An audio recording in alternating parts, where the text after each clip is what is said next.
Coming up after the break, Gavin Morris has all your local weather details.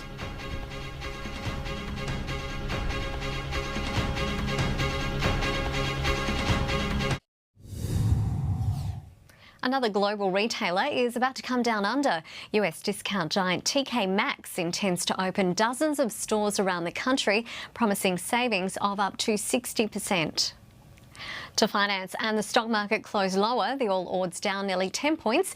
Our dollar is buying 76.44 US or 86.84 Japanese yen. Well, it's the first day of autumn. Now with all your weather, Gavin Morris, good evening. R32, now available in Dakin ducted systems. A next-generation refrigerant with a substantially lower impact on the environment. Ensure your next ducted system is a Dakin for pure comfort.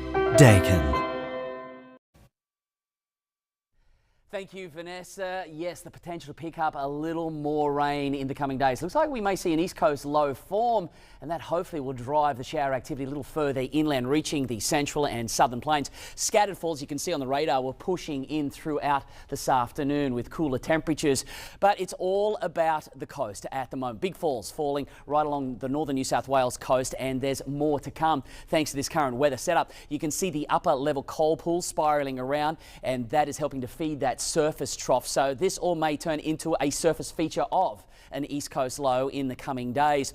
Most of the nation is sunny, dry and hot at this point, but along this trough line we could start to see the east coast low form as early as tomorrow night. You can see the isobars beginning to bend around by midnight tomorrow night, and that hopefully will drive in the wet weather a little bit further, pushing it in over the southern tablelands and the alpine districts. So the potential for showers now pushing in for the capital. The storm set to continue from Sydney to Brisbane. Not too bad in Melbourne. Hot in Adelaide, right throughout the centre and the west. Looks like it's going to be a dry one for Darwin. Let's go in for a local look at the situation. You can see all of the rain mostly off to the east, pushing in over the central tablelands. We should see some okay falls at times.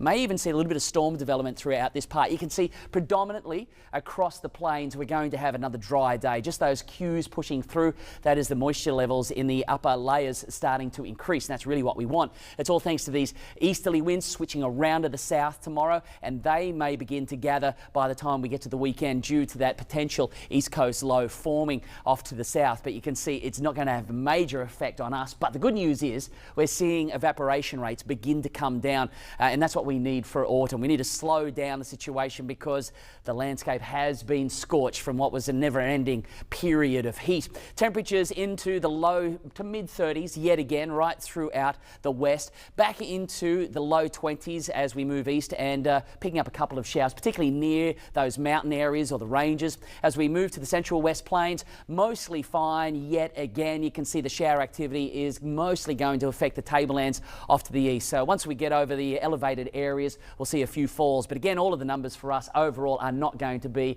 as impressive as what's going to occur on the coast. It's very much a coastal feature, sadly. Sun to rise about 6:47 and down at 7:45. We've got a little slither of moon on our hands at this point. You can see the chance of picking up some showers increasing slightly, but the numbers are going to be very limited around Wagga and surrounds right across the southern plains.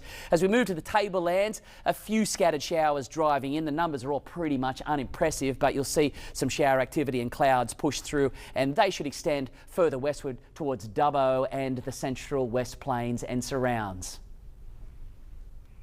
Thanks, Gavin. Before we go, an update on our top stories. A man in his early 30s has been killed in a freak accident on a construction site at Sydney's Barangaroo. It's believed the man was standing on a barge when he was crushed by a metal object. And the Australian economy has avoided a recession, sharply rebounding by just over 1% in the December quarter.